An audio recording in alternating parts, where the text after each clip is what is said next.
കർത്താവായ ദൈവത്തിൻ്റെ നാമം വാഴ്ത്തപ്പെടുമാറാകട്ടെ. ഈ യൂട്യൂബിലൂടെ ദൈവിക സന്ദേശം കേൾക്കുന്ന എല്ലാവർക്കും കർത്താവായ യേശുക്രിസ്തുവിൻ്റെ നാമത്തിൽ സ്നേഹവന്ദനം അറിയിച്ചു കൊള്ളുന്നു. നിങ്ങളുടെ ജീവിതത്തിൽ ഏറ്റവും അനുഗ്രഹമായ മാറിയെങ്കിൽ മറ്റുള്ളവർക്കൂടെ ഷെയർ ചെയ്യുവാൻ കർത്താവിൻ്റെ നാമത്തിൽ അപേക്ഷിക്കുകയാണ്. വെളിപ്പാട് പുസ്തകം 4-ാം അധ്യായത്തിൻ്റെ 1-ാം വാക്യം സ്വർഗത്തിലെ ആരാധനയെക്കുറിച്ചുള്ള വിഷയമാണ് ഇതിനകത്ത് കാണിച്ചിരിക്കുന്നത്. 4:1 അനന്തരം വെളിപ്പാടിൻ്റെ ഈ രംഗത്ത് സഭയിലെ വിശ്വസ്തരായ ജയാളികളെ ലോകത്തിൽ നിന്ന് എടുത്തു കഴിയും. Price the Lord.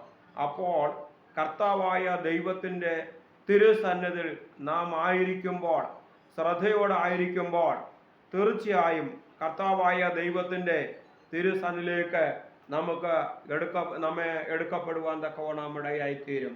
ഇവിടെ യോഹന്നാന്റെ സുവിശേഷം 14-ാം അധ്യായത്തിൻ്റെ 3-ാം വാക്യത്തിൽ ഇങ്ങനെ പറയുന്നുണ്ട്, ഞാൻ പോയി നിങ്ങൾക്ക് സ്ഥലം ഒരുക്കിയാൽ ഞാൻ ഇരിക്കുന്നിടത്തും നിങ്ങൾ ഇരിക്കേണ്ടതിന് പിന്നെയും വന്ന് നിങ്ങൾ എൻ്റെ അടുക്കൽ ചേർത്തുകൊള്ളും. അപ്പോൾ കർത്താവായ ദൈവം നമ്മെ ചേർക്കുവാൻ തക്കവണ്ണം കർത്താവായ ദൈവം ഈ ലോകത്തിൽ നിന്ന് പോയിരിക്കുക. എന്താണ്? നമുക്ക് വാസസ്ഥലം ഒരുക്കുവാൻ.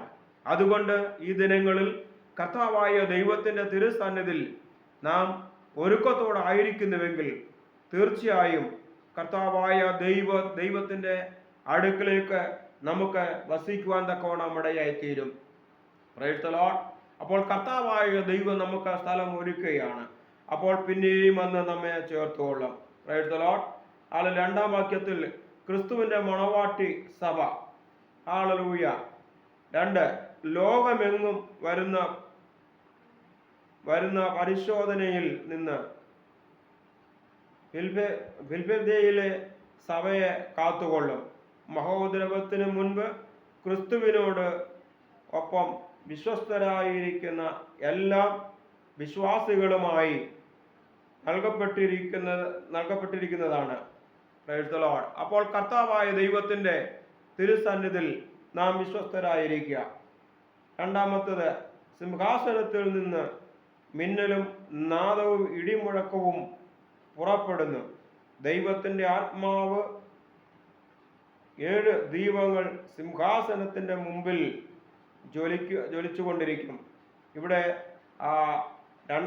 4-ാം അധ്യായത്തിൻ്റെ 5-ാം വാക്യമാണ് വെളിപ്പാട്. അപ്പോൾ നാം കർത്താവായ ദൈവം ഒരു ഇടിമുഴക്കം പോലെ, ഹല്ലേലൂയ, അത് 1. അങ്ങനെ പല കാര്യങ്ങളും ഇതിനകത്ത് പറഞ്ഞിട്ടുണ്ട്. Price the Lord. യെശയ്യാ പ്രവചനം 11-ന്റെ 2-ാം വാക്യത്തിൽ ഇങ്ങനെ പറയുന്നുണ്ട്, അവരുടെ മേൽ യഹോവയുടെ ആത്മാവ് ആവസിക്കുന്നു, ജ്ഞാനത്തിൻ്റെയും വിവേകത്തിൻ്റെയും ആത്മാവിന് ആ ലോക ജ്ഞാനവും ബലത്തിൻ്റെ ആത്മാവും പരിജ്ഞാനത്തിൻ്റെയും യഹോവ ഭക്തിയുടെയും ആത്മാവ് തന്നെ. അപ്പോൾ കർത്താവായ ദൈവം ഈ സകല ജ്ഞാനം നിറഞ്ഞ ഒരു കർത്താവായ ദൈവമാണ്. അതുകൊണ്ടാണ് ഇവിടെ വചനത്തിൽ നമ്മൾ പഠിക്കുമ്പോൾ കാണുവാൻ സാധിക്കുന്നുണ്ട്, എന്താണ്? സർവശക്തനായ ദൈവം, സർവവ്യാപിയായ ദൈവം, സർവജ്ഞാനിയായ ദൈവം. ആ കർത്താവായ ദൈവത്തിൻ്റെ സന്നിധിയിലാണ് നമ്മൾ പോവുകയും വരികയും എല്ലാം ചെയ്യുന്നത്. എന്നാൽ കർത്താവിൽ നമ്മൾ പൂർണ്ണ വിശ്വാസത്തോട് അർപ്പിച്ചുകൊണ്ട് കർത്താവിൻ്റെ വരവിൻ്റെ ആ കാഹളനാദം ശ്രദ്ധയോട് കേൾക്കുവാൻ തക്കവണ്ണം ദൈവത്തിൻ്റെ പ്രമാണങ്ങൾ അനുസരിച്ച് ജീവിച്ച്, ഹല്ലേലൂയ, ആ ഒരു അനുഭവത്തിലൂടെ നമ്മൾ മുമ്പോട്ട് പോകുകയാണെങ്കിൽ തീർച്ചയായും പ്രൈസ് ദി ലോർഡ്, കർത്താവായ ദൈവം നമ്മളെ കൈവിടുകയില്ല. കർത്താവായ ദൈവം നമ്മളെ ഉപേക്ഷിക്കുകയില്ല. Price the Lord. അതുകൊണ്ടാണ് നമ്മൾ യോഹന്നാന്റെ സുവിശേഷം 1-ാം അധ്യായത്തിൻ്റെ വചനങ്ങളിൽ പഠിക്കുമ്പോൾ ഇങ്ങനെ പറയുന്നുണ്ട്, പ്രൈസ് ദി ലോർഡ്, സ്വന്തത്തിലേക്ക് വന്ന് സ്വന്തമായവരോ അവനെ കൈക്കൊണ്ടില്ല.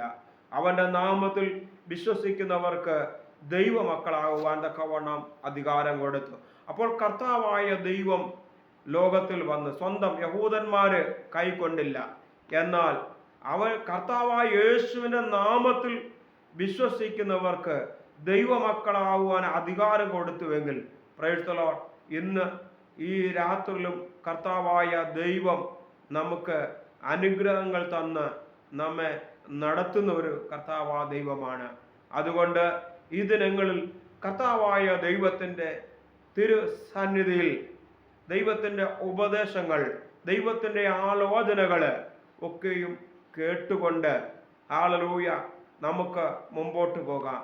അവിടെ ഒരു പ്രത്യാശയോടെ ഹല്ലേലൂയ ഹല്ലേലൂയ ഹാനോക്ക് ദൈവത്തോട് ചേർന്ന് നടന്നതുപോലെ, പ്രത്യാശയോടും ചേർന്ന് നടക്കുന്നത് പോലെ ദൈവിക സ്നേഹം ഒരിക്കലും നമ്മുടെ ജീവിതത്തിൽ നഷ്ടപ്പെട്ടു പോകാതെ ഹല്ലേലൂയ ദൈവസന്നിധിയിൽ വിശ്വസ്തയോട് നിൽക്കുകയാണെങ്കിൽ തീർച്ചയായും ഹല്ലേലൂയ കർത്താവിനോട് കൂടെ നമുക്ക് വാഴുവാൻ ഇടയായിത്തീരും.